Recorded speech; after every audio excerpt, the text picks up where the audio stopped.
Bonjour, eh bien je voulais vous donner un peu des nouvelles de la ruche-tronc où j'ai mis un essaim une dizaine de jours, donc fin mars. Là on est début avril, le 5 avril, et donc je suis venu voir un peu comment ça se passait. On voit qu'il y a des abeilles qui rentrent, qui sortent, donc ça veut dire que la colonie n'a pas déserté la ruche-tronc. Donc ça déjà c'est plutôt une bonne nouvelle. Après, est-ce qu'elles ont vraiment réussi à s'installer? Est-ce que c'est pas des pilleuses ou je ne sais quoi qui vont et qui viennent? À mon avis non, car ça bouge bien, il y a des allées et venues. Donc là en fait on a eu un temps difficile là, depuis que j'ai mis la colonie dans la ruche-tronc. On a eu principalement de la pluie, hein, et un peu de... En fait il fait beau depuis 2 jours. Il y a eu 2 jours de mielée où les ressources rentrent, hein, sur d'autres colonies. Donc est-ce que ça suffit pour qu'elles puissent s'installer? On va regarder ça. On va ouvrir. Bon, normalement on n'est pas censé ouvrir sur ce genre de ruche, ou en tout cas au minimum, c'est un peu la philosophie de cette ruche, mais là on va regarder quand même. Moi ça m'intrigue. Alors,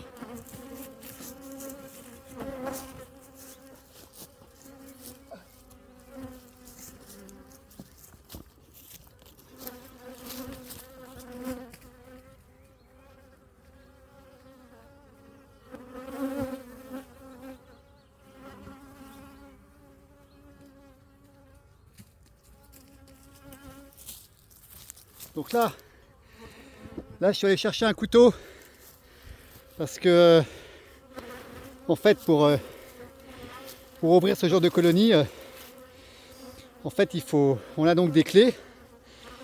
C'est donc les 3 clés qui permettent de fermer la ruche sur le dessus. Mais les abeilles ont tendance à accrocher leurs rayons autour des clés, hein, par le dessous. Donc le but c'est de couper en fait, de couper sous les clés pour permettre pour pouvoir ouvrir sans casser les rayons, ou sans trop les casser. Donc là je vais essayer, pas forcément évident, mais je vais essayer. Alors,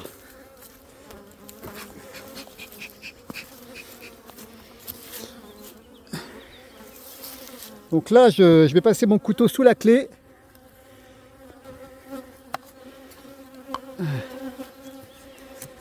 Donc ce que je vais faire, c'est que je vais essayer d'enlever la clé du milieu.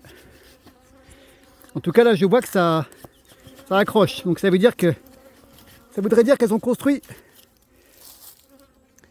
Et là le problème, c'est que je risque d'arracher pas mal de choses en enlevant la clé.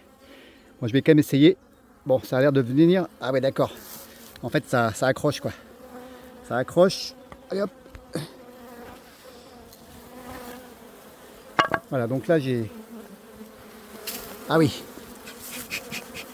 Donc là c'est plutôt super parce que elles ont réussi à construire. On voit qu'elles ont construit et ça c'est top. Elles ont récolté du miel.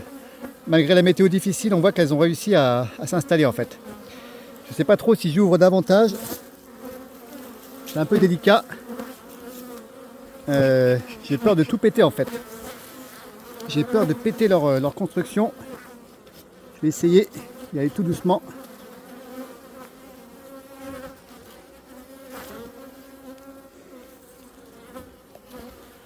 Est-ce que ça vient ça? Ça accroche encore. Voilà, allez. Pas évident. Ok, j'ai réussi. Voilà. Ouf. Ouais, c'est pas top, mais bon. C'est la première fois que je fais ça. Je suis pas du tout un habitué de la ruche-tronc. Donc là, on voit qu'elles ont construit, hein. C'est vraiment très beau. Là, je suis content parce que j'avais un doute avec les 10 jours de pluie là. Elles ont réussi à s'installer. Donc je suppose qu'il y a du couvain dessous, hein, mais bon, on va pas aller plus loin.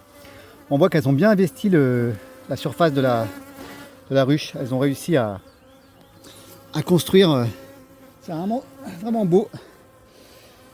C'est vrai que on a l'impression qu'elles sont vraiment là dans un état naturel.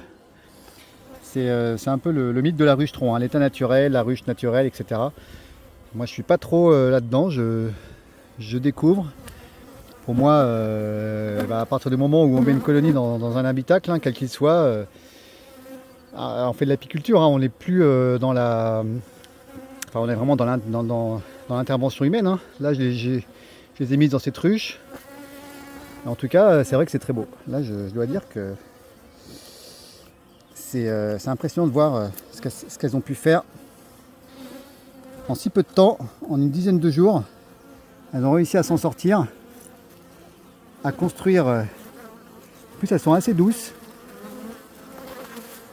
Alors, je vais essayer d'enlever la troisième clé. Et après, promis, je ne les dérange plus pendant plusieurs mois. Alors, hop là. Waouh, c'est difficile, hein, c'est difficile. Voilà, donc là, j'ai réussi à enlever la troisième clé, voilà. Voilà ce que ça donne. Superbe.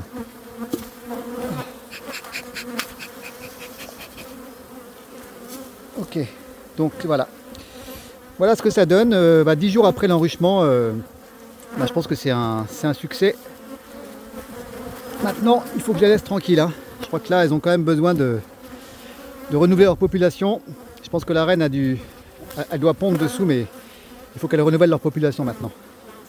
En tout cas, elles ont bien investi la ruche. Hein. Je suis très content. Bon, je vais refermer tout doucement. Voilà. Je remets les clés. Voilà.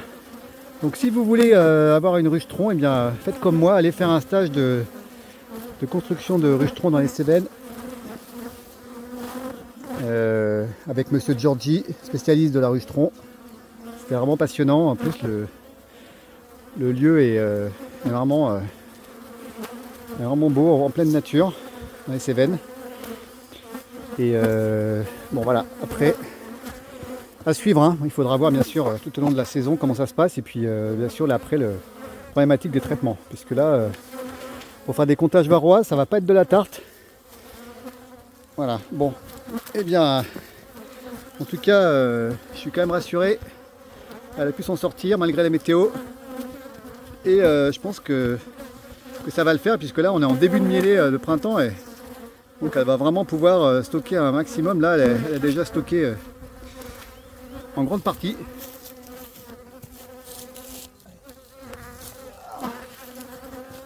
Voilà. Allez. Voilà, donc là je ne vais plus la déranger pendant plusieurs mois. Et puis bon, ça sera à suivre. Merci, à bientôt.